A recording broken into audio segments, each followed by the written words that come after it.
உடைக்கப்படுகின்றது அத்தனை முத்திரைகளும். ஆனால் ஏனோ சகோதர சகோதரிகளே, நேற்றைய தினம் மாவட்ட ஆட்சியருடைய தலைமையில் ஏற்பட்டிருக்கக்கூடிய சமாதான உடன்படிக்கையின் அடிப்படையில முத்திரைகள் இமாம் சாபி பள்ளிக்கூடத்திற்கு வைக்கப்பட்ட முத்திரை நீக்கப்பட வேண்டும் என்று சமாதான உடன்படிக்கையில் எழுத்துப்பூர்வமாக உத்தரவாதம் அளிக்கப்பட்டிருந்தும் ஏனோ அது இன்று வரையில் நேற்று மாலை 7 மணியில் தொடங்கி இருக்கக்கூடிய நிகழ்வு இன்று சுமார் 20 மணி நேரத்தை கடந்து 22 மணி நேரத்தை கடந்து இன்று வரையிலே இந்த முத்திரையை நீக்குவதற்கு இங்கு இருக்கக்கூடிய நகராட்சியுடைய ஆணையர் மறுக்கின்றார் என்றால் என்ன உள்நோக்கம் இருக்கின்றது? அப்படி மறுப்பதற்கு இங்கு இருக்கக்கூடிய நிர்வாகம் என்னையா செஞ்சிச்சு என்று கேள்வி கேட்பதற்கு நாம் முழு தகுதியுடையவர்களாக மாறுகின்றோம். கண்ணியத்திற்குரியவர்களே, இதே போன்ற ஒரு நிகழ்வுகளை நாம் இந்த சமயத்தில் சுட்டி காட்டுவது நம்முடைய கடமை. கடந்த ஆண்டு டெல்லியிலே சில ஊர்வலம் நடக்கின்றது. சங்க பரிவார கூட்டங்களுடைய தலைமையில சில கூட்டங்கள் நடக்கின்றது, சில ஊர்வலங்கள் நடக்கின்றது. அந்த ஊர்வலங்களுடைய பாதை தவறாக ஆகும் பொழுது, அவர்களுடைய பயணம் முரண்பட்ட ரீதியில் ஆகும் பொழுது அந்த கூட்டங்கள் தடுத்து நிறுத்தப்படுகின்றன, அந்த ஊர்வலங்கள் தடுத்து நிறுத்தப்படுகின்றது. தோழர்களே, உடனடியாக டெல்லியுடைய மாநகராட்சி என்ன செய்தது தெரியுமா? அங்கு இருக்கக்கூடிய கடைகள் அனைத்தையும் அரசு இடத்தில் இருக்கக்கூடிய கடைகளில் 50 வருடங்கள் 60 வருடங்களாக இருக்கக்கூடிய கடைகளை எல்லாம் உடனடியாக புல்டோசர் கொண்டு இடிக்கப்பட்டு கொண்டிருக்கின்றது. நன்றாக புரிந்து கொள்ள வேண்டும். வரலாறு நெடுக குறிப்பாக இந்த முஸ்லிம் சமூகத்திற்கு எதிராக அரசு நிர்வாகம் எந்த அளவிற்கு தரம் தாழ்ந்து செயல்பட்டுக் கொண்டிருக்கின்றது என்பதை பற்றி நினைக்கும் பொழுது, கண்ணியத்திற்குரியவர்களே, நாம் இன்னும் விழிக்க வேண்டும், நாம் இன்னும் எழுச்சி பெற வேண்டும். நம்முடைய சிந்தனைகள் எங்கேயோ தடுமாறிக்கொண்டு இருக்கின்றது என்பதற்காக நான் பல்வேறு சம்பவங்களை இங்கே நான் சுட்டிக்காட்ட கடமைப்பட்டு இருக்கின்றேன். கண்ணியத்திற்குரியவர்களே, அந்த டெல்லியில் இருக்கக்கூடிய அரசு நிலத்தில் இருக்கக்கூடிய 50 ஆண்டுகளுக்கு மேலாக 60 ஆண்டுகளுக்கு மேலாக வியாபார ஸ்தலங்களாக கடைகளாக சிறு சிறு கடைகளாக இருக்கக்கூடிய அனைத்து வியாபார தலங்களையும் டெல்லி மாநகராட்சி உடனடியாக புல்டோசர் கொண்டு இடிக்கின்றது. அப்படி இடிக்கின்ற பொழுது அந்த வழக்கு உடனடியாக உச்ச நீதிமன்றத்திற்கு மன்னிக்க வேண்டும், உயர் நீதிமன்றத்திற்கு செல்கின்றது. உயர் நீதிமன்றம் உடனடியாக ஒரு தடை ஆணை பிறப்பிக்கின்றது. என்ன தடை ஆணை தெரியுமா? இடிக்கப்படக்கூடிய அத்தனை கடைகளும் உடனடியாக எந்த கடைகளும் இடிக்கப்படக்கூடாது, அந்த கடைகளை இடிப்பதை உடனடியாக நிறுத்த வேண்டும் என்று டெல்லியுடைய உயர் நீதிமன்றம் உடனடியாக ஆணை பிறப்பிக்கின்றது. உடனடியாக அந்த வழக்கை எடுத்துக்கொண்டு இடித்துக் கொண்டிருக்கக்கூடிய புல்டோசர்களுக்கு மத்தியிலே மரியாதைக்குரிய பிருந்தா காரத் அவர்கள் இதுபோல நீதிமன்றம் ஆணை பிறப்பித்திருக்கின்றது, அதனால் உடனடியாக கடைகளை இடிப்பதை நிறுத்த வேண்டும் என்று டெல்லியுடைய மாநகராட்சியின் கட்டுப்பாட்டிலே இடித்துக் கொண்டிருக்கக்கூடிய புல்டோசர் அதனுடைய பொறுப்பாளர்களிடம் வந்து சொல்லி காட்டும் பொழுது இடிப்பதை நிறுத்த மறுக்கின்றார்கள். ஏன் என்று கேட்கும் பொழுது அதனுடைய ஆர்டர் காப்பி இருக்கா? தோழர்களே, நான் ஏன் அதை இங்கே சுட்டி காண்பிக்கின்றேன் என்றால், ஏயா நீதிமன்றத்தில் அணுகி அதனுடைய முறைப்படி எங்களுடைய இடத்தை நீங்கள் கேட்டீர்களே ஆனால் நாங்கள் நிச்சயமாக தருவோம். ஆனால் எந்த விதமான நீதிமன்ற உத்தரவையும் முழுமையாக பெறாமல் அரைகுறையாக இப்படி வந்து சீல் வைக்கின்றேன் என்று சொல்லும் பொழுது அந்த உத்தரவை இப்படியாச்சு அப்படியாச்சு என்று முத்திரை வைக்கக்கூடிய இங்கு இருக்கக்கூடிய அரசு நிர்வாகம், அவர்களுக்கு மேலே இருக்கக்கூடிய உயர் அதிகாரிகள், மாவட்ட ஆட்சியர்னா இந்த மாவட்டத்திற்கு கீழாக இருக்கக்கூடிய அனைத்து அதிகாரங்களையும் உள்ளடக்கி இருக்கக்கூடிய ஒரு சில நேரங்களில் அவர்களை பயன்படுத்துவதற்காக சொல்லாடலை சொல்வார்கள் மாவட்ட நீதிபதிக்கு சமமாக இருக்கக்கூடிய உயர் பதவியில் இருக்கக்கூடிய ஒரு உன்னதமான அந்தஸ்து என்று சொல்லி காட்டுவார்கள். ஆனால் மாவட்ட ஆட்சித்தலைவர் முன்னிலையில் கையெழுத்தாக ஆகியிருக்கக்கூடிய அதனுடைய தகவல்களை நான் உங்களுக்கு படித்து காண்பிக்கின்றேன். ஏன் இந்த பாரபட்சம்? மாவட்ட ஆட்சியர் தலைமையிலே நேற்று மாலை 7 மணி அளவில் நடந்திருக்கக்கூடிய ஒப்பந்தத்தை செயல்படுத்துவதற்கு எதையா உன்னை தடுக்குது? ஏன்? என்ன காரணம்? தோழர்களே, எங்கு பார்த்தாலும் இதே நிலைப்பாடு, எங்கு பார்த்தாலும் இதே பாகுபாடு, எங்கு பார்த்தாலும் இதே பாரபட்சம். வேற ஒண்ணு இல்ல, பேர்ல இருக்குதா முஸ்லிம்ங்கிற பேர்ல இருக்குல்ல, வேற ஒண்ணு வேண்டியது இல்ல. பேர்ல இமாம் சாஃபி பள்ளிக்கூடம் என்ற ஒற்றை வார்த்தை இருக்கின்றது அல்லவா? இல்லாவிட்டால் என்ன செய்திருக்கும்? எல்லா பூட்டுகளும் திறக்கப்படும்.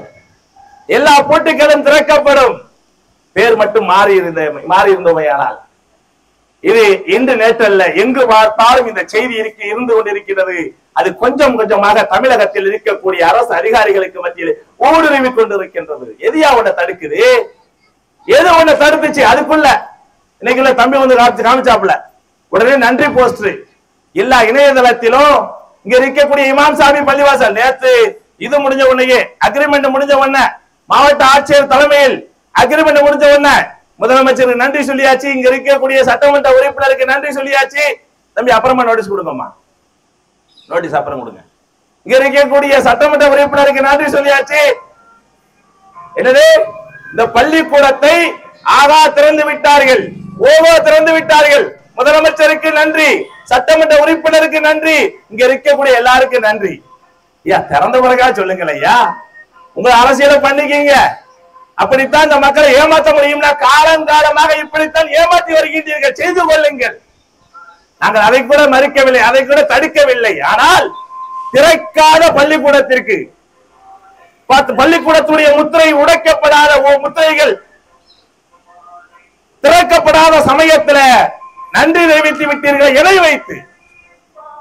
வைத்து இப்படி கண்ணியத்திற்குரியவர்களே, எங்கு பார்த்தாலும் பாரபட்சத்தை தமிழகத்திலும் தஞ்சாவூர் மாவட்டத்திலும் அதிராம்பட்டினத்துடைய நகராட்சியிலும் நாம் பார்க்கும் பொழுது மிகவும் வேதனையாக இருக்கின்றது. மாவட்ட ஆட்சியர் தலைமையில் ஏற்படுத்தியிருக்கக்கூடிய ஒப்பந்தத்தை செயல்படுத்த மறுத்தீர்களேயானால், இங்க இருக்கக்கூடிய அரசு நிர்வாகம் மறுத்தீர்களேயானால், நாம் ஏன் சாலை மறியல் ஈடுபடக்கூடாது என்ற அடிப்படையிலே, சாலை மறியல் போராட்டத்தை நாம் ஏன் கையில் எடுக்க கூடாது என்ற அடிப்படையிலே இந்த பத்திரங்கள், இந்த ஒப்பந்தம் இங்க இருக்கக்கூடிய கலெக்டருடைய தலைமையில் தான் நடந்ததா என்பதை மாவட்ட ஆட்சியருடைய நேரடியாக வந்து எங்களுக்கு நீங்கள் விளக்கம் தர வேண்டும் என்ற அடிப்படையில் எஸ்டிபிஐ கட்சி சாலை மறியல் போராட்டத்தை அறிவித்தோம். வேற ஒன்றும் கிடையாது. ஏன் இந்த அளவிற்கு நாங்கள் இதற்கு முன்னாலும் ஆர்ப்பாட்டம் நடத்தி இருக்கின்றது. இந்த போராட்டம் துவங்கி இருக்கக்கூடிய மறுநாள் நான் நினைக்கின்றேன் 12ஆம் தேதி என்று நினைக்கின்றேன். 11ஆம் தேதி போராட்டம் தொடங்குச்சா? போராட்டம் வந்து 11ஆம் தேதி தொடங்குச்சா? 12ஆம் தேதி வந்து எஸ்டிபி கட்சி முதலாக மிகப்பெரிய அளவில் உங்களை எல்லாம் வச்சுக்கிட்டு தான், தெரியாமல்லாம் இல்ல. அதனுடைய போராட்டம் கூட இங்க இருக்கக்கூடிய பேருந்து நிலையத்திற்கு அருகாமையில் போராட்டம் நடத்துவதாக திட்டமிட்டு இருந்தோம். இருந்தாலும் இங்கு வந்து அணுகும் பொழுது போராட்ட குழுவினர் கேட்டுக்கொண்டார்கள், இல்லை இங்கே அருகாமைகளை வைத்துக் கொள்ளுங்கள், நாங்களும் உங்களோடு பங்கெடுக்கின்றோம் என்று கேட்டுக்கொண்டார்கள். எங்களுக்கு எந்த ஆட்சேபனையும் இல்லை.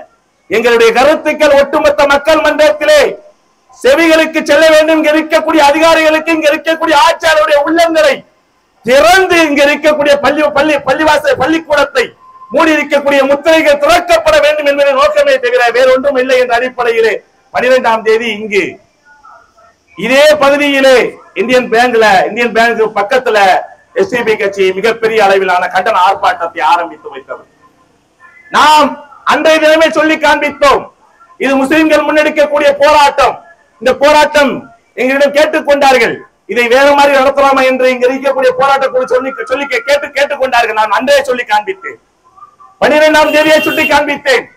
தோழர்களே, நீங்கள் ஒரு செய்தியை புரியாமல் செய்து கொண்டிருக்கின்றீர்கள். இந்த போராட்டம் என்பது நாம் நினைப்பது போல் ஒரு நாளோ சில மணி நேரங்களோ நடந்து முடிவதல்ல. பல நாட்கள் இந்த போராட்டம் தொடரும். ஏன் என்று பார்க்கும் பொழுது முஸ்லிம்கள் இங்க இருக்கக்கூடிய அரசு நிர்வாகம், இங்க இருக்கக்கூடிய அரசியல் கட்சிகளும் அப்படித்தான் பார்க்கின்றார்கள். நம்முடைய போராட்டம் பல நாட்கள் நீடிக்கும் என்று நாம் படித்த, நாம் களம் கண்டு இருக்கக்கூடிய பல்வேறு போராட்டங்களை கண்டு உணர்ந்த காரணத்தினால், இங்க இருக்கக்கூடிய அரசியல் கட்சிகளுடைய நிலைப்பாடுகளை கண்டு உணர்ந்த காரணத்தினால், இங்க இருக்கக்கூடிய அரசு அதிகாரிகளுடைய நிலைப்பாடுகளை முழுமையாக ஆய்வுக்கு உட்படுத்திய காரணத்தினால் அந்த வார்த்தையை எங்களால் பயன்படுத்த முடிந்தது. அன்றைய தினம் நாம் பயன்படுத்தி இருக்கக்கூடிய அந்த வார்த்தை 10 நாட்களுக்கு பிறகு நேற்றைய தினம் மாவட்ட ஆட்சியருடைய தலைமையில ஒப்பந்தம் நிறைவேறியிருக்கின்றது என்று சொன்ன மாத்திரத்திலேயே நாம் மிகப்பெரிய அளவிலே குதூகலம் அடைந்தோம். இறைவனுக்கு நன்றி செலுத்தினோம். அல்ஹம்துலில்லாஹ் என்று அன்றைய தினம் அந்த செய்தியை கேட்ட மாத்திரத்திலேயே மிகப்பெரிய அளவிலே மகிழ்ச்சி அடைந்தோம். எங்களுடைய நிர்வாகிகளுக்கு அனைவருக்கும் நாங்கள் அந்த செய்தியை கொண்டு போய் சேர்த்தோம். மக்களுடைய போராட்டத்துக்கு கிடைத்திருக்கக்கூடிய ஒரு மகத்தான வெற்றி, மக்கள் போராட்டம் மட்டுமே இனிமே தீர்வு என்பதற்கான ஒரு பாடமாக, ஒரு முன்மாதிரியாக இமாம் சாஃபி பள்ளிக்கூடத்துடைய நிகழ்வு போராட்டம் நடைபெற்றது என்பதை சுட்டி காண்பித்தோம். இருந்தாலும் தமிழ்ல பழமொழிக்கு சொல்லுவாங்க, சாமி இடம் கொடுத்தாலும் பூசாரி கொடுக்க மறுக்கிறாரு என்று சொல்லி காட்டுவார்கள். வழக்கு சொல்லி காண்பிக்கின்றேன். தோழர்களே, மாவட்ட ஆட்சியர் அனுமதி கொடுத்திருந்த போதிலும் இங்க இருக்கக்கூடிய நகர்மன்றத்துடைய ஆணையர், நகராட்சியுடைய ஆணையர் தடுக்க மறுக்கின்றார் என்றால் எதியா அவங்களை தடுக்க மறுக்குனுச்சு? ஏன் அப்படிப்பட்ட ஒரு நிகழ்வு? என்ன காரணம்? எங்களுக்கு நேரடியாக மாவட்ட ஆட்சியரிடமிருந்து உரிய பதில் கிடைக்கும் வரை எங்களுடைய போராட்டத்தை நாங்கள் நிறுத்த போவதில்லை என்ற அடிப்படையில் தான் எஸ்டிபி கட்சி மீண்டும் இந்த போராட்டத்தை முன்னெடுத்திருக்கின்றோம். மீண்டும் வருவான போராட்டத்தை முன்னெடுத்திருக்கின்றோம். இதற்கு ஒரு மாவட்ட ஆட்சியர் தலைமையிலே நேற்றைய தினம் ஒரு ஒழுங்காக, ஒரு அழகாக, ஒரு சாதாரண இல்லைங்க, மாவட்ட ஆட்சியரோடு இருந்திருக்கக்கூடிய மாவட்ட வருவாய் அலுவலர் இருந்திருக்கின்றார், கூடுதல் காவல் கண்காணிப்பாளர் இருந்திருக்கின்றார், வருவாய் கோட்டாட்சியர் இருந்திருக்கின்றார், பட்டுக்கோட்டையினுடைய வட்டாட்சியர் இருந்திருக்கின்றார், உதவி திட்ட அலுவலர் இருந்திருக்கின்றார். இவங்க எல்லாரோட சேர்ந்து அதிராம்பட்டினம் கல்வி அறக்கட்டளை சார்பாக ஒரு 5 பேர் கலந்திருக்கிறாங்க. இவங்க எல்லாருக்கும் மத்தியில் மாவட்ட ஆட்சியருடைய முன்னிலையில் கையெழுத்தாக இருக்கின்றது. கையெழுத்துடைய வாசகத்தையும் நான் நினைவுபடுத்துகின்றேன். அதனுடைய சரத்து நிறைய இருக்குது. இருந்தாலும் நமக்கு தேவையானது, நமக்கு சாதகமானதுன்னு சொல்ல விரும்பல. இறைவன் மன்னிக்க வேண்டும். நாம் அப்படி நமக்கு சாதகமானது என்பதை வளைத்து தீர்ப்பதற்கல்ல. அது யாரெல்லாம் ஒப்பந்தம் போட்டா, என்ன ஒப்பந்தம், என்ன நடந்துச்சு அப்படின்னு தான் மேல உள்ள சரத்து. அமைதி பேச்சுவார்த்தை கூட்டத்தில் எட்டப்பட்ட தீர்வுகள், பட்டுக்கோட்டை வட்டம் அதிராம்பட்டினத்தில் இயங்கி வரும் அதிராம்பட்டினம் கல்வி அறக்கட்டளையானது கொத்தக அடிப்படையில் நீண்ட காலமாக அவ்விடத்தை பயன்படுத்தி வருவதாலும் அது நிறைய இருக்கு. வேணாம் உங்களுக்கு இதோ போட்டிருப்பாங்க. அப்பகுதியின் ஒரு பகுதி மக்களின் கோரிக்கையின் அடிப்படையிலும் கடந்த 10 நாட்களாக சம்பந்தப்பட்ட இடத்தின் எதிரே தொடர் போராட்டம் நடைபெற்று வருவதாலும் நான் சொல்லி காமிச்சேன். உங்களுடைய போராட்டத்தை கிடைத்திருக்கக்கூடிய வெற்றி என்று சொல்லி காண்பித்தேன். மாவட்ட நிர்வாகமானது அதிராம்பட்டினம் நகராட்சி நிர்வாகத்தால் மேற்படி இடத்தில் பூட்டி வைக்கப்பட்டுள்ள முத்திரையினை அகற்றிக் கொள்வதெனவும், மேற்படி இடத்தில் அதிராம்பட்டினம் நகராட்சி நிர்வாகம் பொருத்தப்பட்ட அறிவிப்பு பலகையினை அகற்றிக் கொள்வதெனவும் ஏகமனதாக முடிவு செய்யப்பட்டது. என்னங்க இங்க இருக்கக்கூடிய முத்திரை அகற்றப்படும், இங்க இருக்கக்கூடிய போர்டு நீக்கப்படும் என்று மாவட்ட ஆட்சியர் தலைமையில இங்க இருக்கக்கூடிய அரசு நிர்வாகிகள், முக்கிய நிர்வாகிகள் 5 நிர்வாகிகளுடைய தலைமையில போராட்டம் நடைபெற்றிருக்கின்றது. மன்னிக்க வேண்டும், ஒப்பந்தம் நடைபெற்றிருக்கின்றது. ஒரு புரிந்துணர்வு ஒப்பந்தம் நடைபெற்றிருக்கின்றது. ஏக மனதாக முடிவு செய்து விட்டோம் என்று மாவட்ட ஆட்சியரும் கையெழுத்து போட்டிருக்காங்க. மாவட்ட ஆட்சியருடைய தலைமையில இந்த ஒப்பந்தம் கையெழுத்தாகி இருக்கின்றது. ஏன் செயல்படுத்த மறுக்கின்றீர்கள்? ஏன் முத்திரையை திறப்பதற்கு எதையா உங்களை தடுத்துச்சு? இன்னும் எத்தனை நாட்கள் நாங்கள் போராட வேண்டும் என்று நீங்கள் எல்லாம் எண்ணிக்கொண்டிருக்கின்றீர்கள்?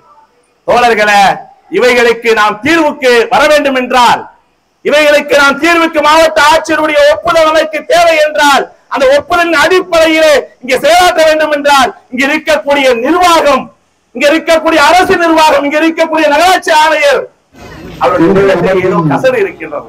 ஆனால் நாம் மறுக்கின்றார். நாம் இந்த கோரிக்கைகளை முன்வைத்து எஸ்டிபி கட்சியுடைய போராட்டத்தை முன்னெடுக்கின்றோம். அனைவரையும் எஸ்டிபி கட்சி முன்னெடுக்கக்கூடிய இந்த போராட்டத்திற்கு பங்களிக்க வேண்டும் என்று அன்போடு அழைத்தவராக எனது உரையை நிறைவு செய்கின்றேன். நன்றி. அன்போடு அழைக்கின்றேன்.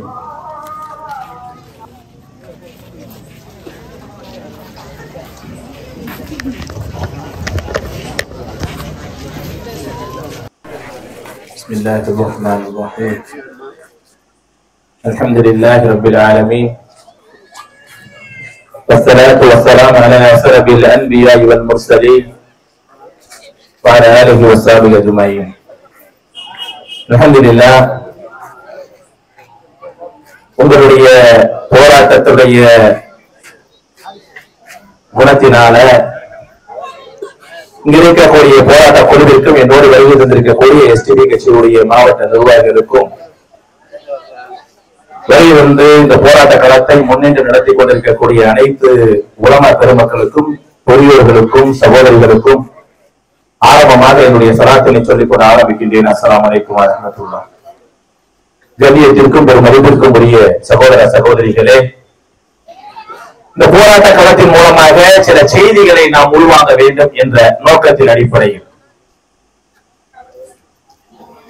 இங்கு ஒரு சில கருத்தை உங்களோடு பகிர்ந்து கொள்ள கடமைப்பட்டிருக்கின்றேன். சகோதரிகளே, நம்முடைய நாட்கள் 11 நாட்களுக்கு மேலாக நீங்கள் வருகை தந்திருக்கின்றீர்கள். ஒரே ஒரு பள்ளிக்கூடத்துடைய சுமார் 50 ஆண்டுகளுக்கு மேலாக தன் கைவசம் வைத்திருந்த, தன்னுடைய கட்டுப்பாட்டில் இருக்கக்கூடிய இமாம் ஷாஃபி நிர்வாகத்துடைய பள்ளிக்கூடத்துடைய நிர்வாகத்தின் கீழாக இருந்திருக்கக்கூடிய ஒரு பள்ளிக்கூடத்தை இழுத்து மூடிவிட்டார்கள். அதனுடைய முத்திரை அகற்றப்பட வேண்டும் என்ற அடிப்படையில் நாம் இங்கே போராட்ட களத்திலே அமர்ந்திருக்கின்றோம். கண்ணியத்திற்குரியவர்களே, மிக முக்கியமான செய்தியை உங்களோடு பகிர்ந்து கொள்ள இந்த வாய்ப்பை நான் பயன்படுத்துகின்றேன். ஏன் நான் இதை இங்கே குறிப்பிட்டு காண்பிக்கின்றேன் என்றால், கண்ணியத்திற்குரியவர்களே, இந்திய தேசத்தில் ஆங்கிலேயர்கள் ஆட்சியின் போது குறிப்பாக முஸ்லிம் சமூகம் முன்னெடுக்கக்கூடிய ஜிஹாதிய போராட்ட களங்களை மிக தவறாக வதந்திகளையும் பொய்களையும் சொல்லிக்கொண்டு ஆங்கிலேய அதிகாரிகள் தவறாக விமர்சிக்கக்கூடிய சமயத்தில், அந்த ஜிஹாத் என்ற பொருளுக்கு, வார்த்தைக்கு பொய்யாக அர்த்தங்கள் கொடுக்கக்கூடிய சமயத்தில் டெல்லியுடைய ஜும்மா மசீதியிலே ஒரு வெள்ளிக்கிழமை பிரசங்கம் நடைபெற்றது. அந்த குத்துபாவிலே மிக பெரிய அளவிலான மக்கள் கலந்து கொண்டார்கள். அந்த கலந்து கொண்ட மக்களுக்கு மத்தியிலே அந்த உரையாற்றிய அந்த ஜும்மா உரையாற்றிய அந்த ஆளும் பெருந்தகை, இங்கே ஆயிரக்கணக்கான மக்கள் வருகை தந்திருக்கின்றீர்கள், ஆயிரக்கணக்கான மக்கள் வருகை தந்திருக்கின்றீர்கள். இஸ்லாத்துடைய உன்னதமான செயலாக இருக்கக்கூடிய ஜிஹாதை பற்றி, ஆங்கிலேய ஏகாதிபத்தியத்தை, ஆங்கிலேய அடக்குமுறைகளை எதிர்த்து நிற்கக்கூடிய ஜிஹாதை பற்றி தவறாக சொல்லிக் கொண்டிருக்கின்றார்கள் ஆங்கிலேய அதிகாரிகள். யாராவது இருக்கின்றீர்களா? ஜிஹாதை பற்றி எழுதுவதற்கு யாராவது இருக்கின்றீர்களா? ஒட்டுமொத்த உலகத்திற்கும் அதை பற்றி நீங்கள் எழுத செய்யுங்கள், விளக்கி சொல்லுங்கள் என்று அந்த ஜும்மா பிரசங்கத்திலே அந்த இமாம் அவர்கள் உரையாற்றினார்கள். 17 வயதை நிரம்பி இருக்கக்கூடிய உன்னதமான ஒரு இளைஞனும் அந்த ஜும்மாவிலே கலந்து கொண்டார். அந்த வெள்ளிக்கிழமையுடைய வேலையில, வெள்ளிக்கிழமையுடைய ஜும்மாவிலே கலந்து கொண்டார். அவர் உள்வாங்குகின்றார். இப்படி ஒரு பிரச்சனையா? இஸ்லாமிய தத்துவம் வைக்கக்கூடிய ஒரு சிந்தனா கோட்பாட்டிற்கு தவறான கடுமையான விமர்சனம் வந்திருக்கின்றதா? உடனடியாக ஒட்டுமொத்த உலகத்திற்கும் இஸ்லாமிய தத்துவம் அளிக்கக்கூடிய அந்த சிந்தனா கோட்பாடு என்ன என்று நாம் வெளிக்கொண்டு வர வேண்டும் என்று ஆரம்பப்படுகின்றார். சோழர்களே, 20ஆம் நூற்றாண்டு கண்டிருக்கக்கூடிய உலகத்திலே மிகப்பெரிய இஸ்லாமிய பேரறிஞராக ஒட்டுமொத்த உலகத்தையும் உலகத்திற்கும் ஏற்றுக்கொண்டிருக்கக்கூடிய மௌலானா மௌதூதி ரஹ்மத்துல்லாஹி அலைஹி பிறந்தது என்று சொல்ல வேண்டும் என்றால் அந்த ஜும்மா பிரசங்க மேடை என்பதை நான் இங்கே நினைவுபடுத்துகின்றேன். அந்த வரிசையில இந்த இமாம் ஷாஃபி பள்ளிக்கூடத்துடைய முத்திரையிடப்பட்டிருக்கக்கூடிய இந்த முத்திரை விலக்கப்பட வேண்டும் என்று, அது திறக்கப்பட வேண்டும் என்று போராட்ட களத்தை முன்னின்று நிற்கின்றீர்களே, உங்களுக்கு என்னுடைய தாழ்மையான வேண்டுகோள், இந்த தருணத்தில் மிக தாழ்மையான வேண்டுகோள். இந்திய பேரரசு என்பது, இந்திய அரசு என்பது 3 நிர்வாகத்திற்கு கீழாக உள்ளது. 3 நிர்வாகத்தை மையப்படுத்தி இருக்கின்றது. ஒன்று அரசியல் நிர்வாகம், ஒன்று அரசு நிர்வாகம். அரசு நிர்வாகம் என்றால் நிர்வாக கட்டமைப்பு, அதிகார நிர்வாகம். 3வது நீதிமன்ற அதிகாரம். ஒன்று அரசியல் அதிகாரம், இன்னொன்று நிர்வாக அதிகாரம், 3வது நீதிமன்ற அதிகாரம். இந்த 3 அதிகார மையங்களையும், அரசியல் அதிகாரத்தையும், நிர்வாக அதிகாரத்தையும், நீதிமன்ற அதிகாரத்தையும் நாம் அடைந்து விட்டோமையானால் என்று சொல்லிக் கொள்ளும் பொழுது முஸ்லிம்களில் இருக்கக்கூடிய நபர்கள் அதை அடைந்து விட்டோமையானால் முஸ்லிம்களுக்கு சாதகமாக செய்து விடுவார்கள் என்பதற்காக சொல்லவில்லை. இஸ்லாமிய தத்துவம் நம்மை அப்படியும் வளர்க்கவில்லை, பார்க்கவில்லை. எந்த அளவிற்கு இஸ்லாமிய தத்துவம் வளர்த்திருக்கிறது முஸ்லிம்களை என்று பார்க்கும் பொழுது ஒரே ஒரு செய்தியை நினைவுபடுத்துகின்றேன். ஏனென்றால் பாபர் பள்ளிவாசலுடைய இடத்தை அபகரித்து அதிலே ராமர் கோயிலை கட்டிக் கொண்டிருக்கிறார்கள். தன்னுடைய மத நம்பிக்கை என்ற அடிப்படையிலே பள்ளிவாசலை விரிவாக்கம் செய்வதற்காக உமர் ரலியல்லாஹு அன்ஹுவுடைய ஆட்சி காலத்திலே பள்ளிவாசலை விரிவாக்கம் செய்வதற்காக சாதாரண, இன்னும் குறிப்பாக சொல்ல வேண்டும் என்றால், யூதர்களுடைய இடங்கள், வீடுகளை, அவர்களுடைய இடத்திற்கான, நிலத்திற்கான, வீட்டிற்கான மதிப்பை பைத்துல் மாலிலே ஒப்படைத்து விட்டு வீட்டை இடிக்கும் பொழுது நீதிமன்ற உத்தரவு எப்படி வந்தது தெரியுமா? நீதிமன்ற உத்தரவு எப்படி வந்தது தெரியுமா? அந்த யூத பெண்ணுக்கு எப்படி வீடு இருந்ததோ அதே போல கட்டிக் கொடுக்க வேண்டும் என்றுதான் தீர்ப்பு வந்தது. இது இஸ்லாமிய தீர்ப்பு. தோழர்களே, யாருடைய நிலத்தையும் அபகரித்து பள்ளிவாசல் முதற்கொண்டு விஸ்தீர்ணம் படுத்த கூடாது என்பது நாம் நமக்கு கற்றுத்தந்திருக்கக்கூடிய மார்க்கத்தை கற்றுத்தந்திருக்கக்கூடிய வழிமுறை. அந்த வரிசையில அரசியல் அதிகாரத்தை நாம் அடையும் பொழுது இங்கு இருக்கக்கூடிய ஏழை எளிய மக்கள், எண்ணிலிருந்த ஏழை எளிய மக்கள், நாம் நினைக்கின்றோம் நமக்கு கிடைத்திருக்கக்கூடிய செய்தி, நாம் இதனால் வரையிலே நமக்கு கிடைத்திருக்கக்கூடிய செய்தி எதுவென்று பார்க்கும் பொழுது அது சாக்கடைங்க. அரசியலுங்கிறது சாக்கடைங்க. ஏங்க நம்ம இதுக்குள்ள போகணும் அப்படின்னு ஒண்ணு இல்லைங்க. இந்த இருக்கக்கூடிய அதிராமண்ணத்துடைய நகராட்சியில அதிராமண்ணத்துடைய நகர்மன்ற உறுப்பினர்களாக நீதி செலுத்தக்கூடிய உன்னதமான நீதி செலுத்தக்கூடிய நீதிமன்ற, அதாவது நகராட்சியுடைய நகர்மன்ற உறுப்பினர்கள் கிடைத்திருப்பார்களேயானால் மிக அழகாக இந்த கூட்டுடைய இந்த செய்தியுடைய இமாம் ஷாஃபியுடைய பள்ளி நிர்வாகத்தை மிக அழகாக அணுகி மிக எளிதாக இதை கையாண்டு இருப்பார்கள். நீதியை பற்றி கவலைப்படாமல், நியாயத்தை பற்றி கவலைப்படாமல், இங்கு மட்டுமல்ல இருக்கக்கூடிய சட்டமன்ற உறுப்பினர்களும் நாடாளுமன்ற உறுப்பினர்களுடைய நிலைகள், நாம் இந்த அரசியல் அதிகாரத்தை கையில் எடுக்கும் பொழுது எண்ணிலடங்கா, நான் கேட்கிறேன், நீங்க எல்லாம் உங்களுக்கு புரிஞ்சு கொள்வதற்காக, ஒவ்வொரு தெருவையும் ஏழை எளிய மக்கள் இல்ல, ஒவ்வொரு ஊர்களையும் ஏழை எளிய மக்கள் இல்ல, மிகவும் வறுமைக்கு கீழாக ஒவ்வொரு நாளும் உழைக்கவே கூடாதுன்னு சொல்லல, உழைச்சும் அவங்களுக்கு சரியான ஊதியம் கிடைக்க முடியாமல், இது ஒரு பக்கம். இன்னொரு பக்கமோ 10 தலைமுறைக்கும் 20 தலைமுறைக்கும் தேவையான சொத்துக்களை சோழக்கூடிய அரசியல் அதிகாரிகள் இருக்கின்றார்கள், அரசியல்வாதிகள் இருக்கின்றார்கள். இதையெல்லாம் தடுக்கணும்னா யாருக்கு தடுக்க முடியும்? இறைவனுக்கு பயந்து இருக்கக்கூடிய, மறுமையை எண்ணி அஞ்சி இருக்கக்கூடிய, யாருடைய சொத்தையும் அபகரித்து விட்டால், யாருடைய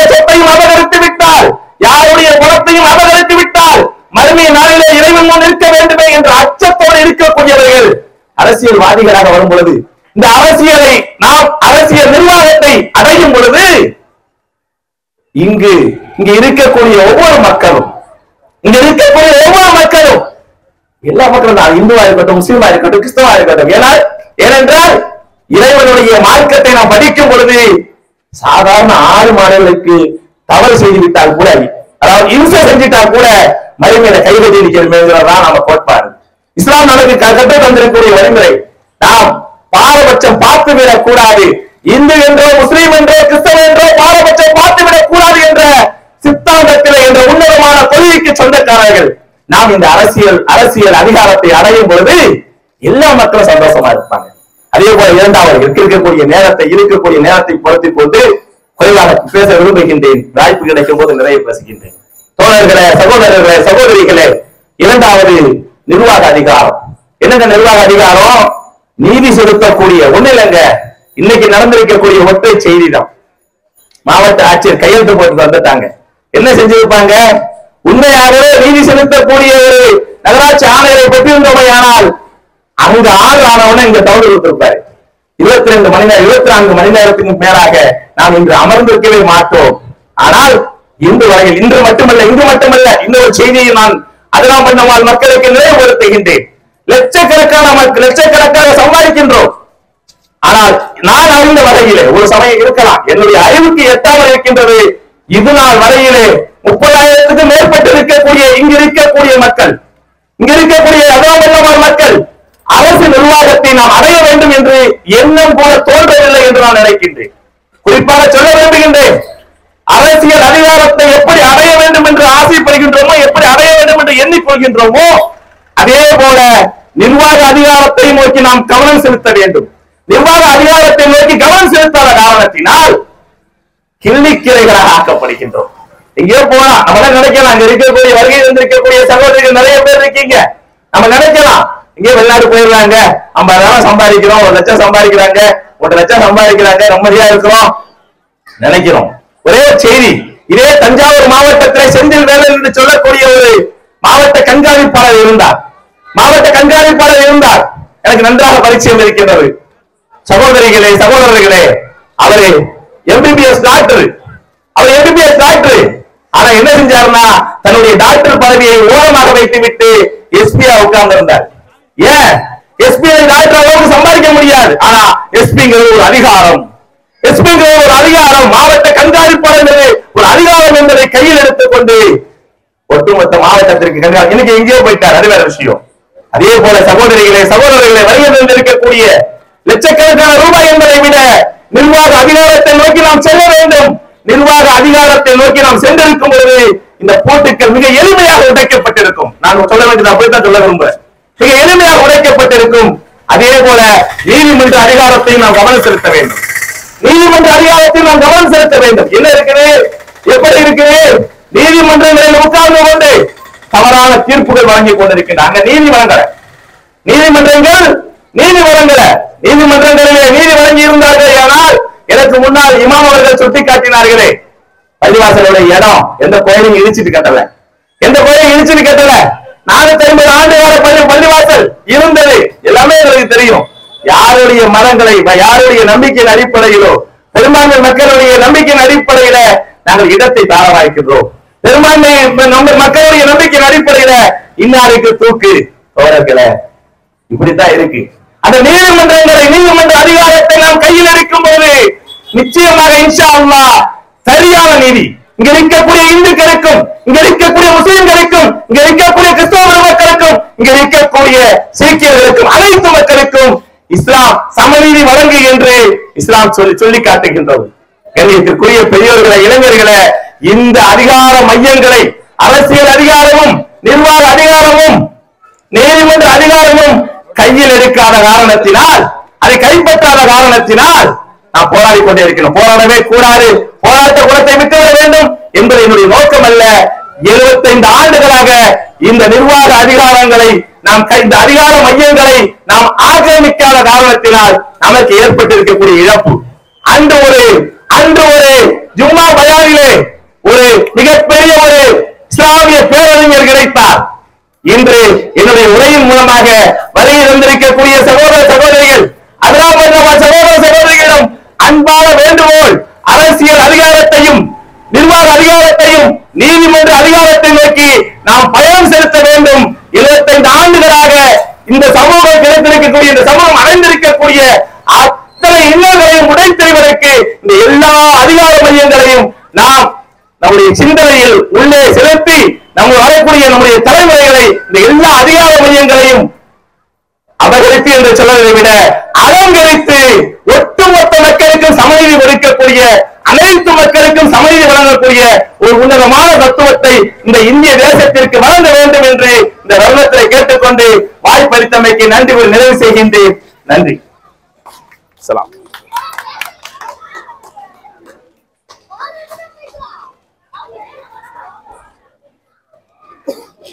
அல்ஹம்துலில்லாஹ். ஒரு தெளிவான விளக்கம் கொடுத்த சகோதரர் அபூபக்கர் சித்திக் அவர்களுக்கு நெஞ்சார்ந்த நன்றியை தெரிவிக்கிறோம். அடுத்ததாக நமக்கு அடுத்து என்ன செய்ய வேண்டும் என்ற தெளிவான வழிகாட்டுதல்கள் வழங்கப்படும். அதை பொறுமையாக அமைதியாக உள்வாங்கிக் கொண்டு அதன்படி நாம் செயல்பட எல்லாம் வல்ல அல்லாஹ் நம்மளுக்கு அருள் புரிவானாக என்று தம்பி ஜியாவுதீன் அவர்களை வருமாறு அன்போடு அழைக்கின்றேன்.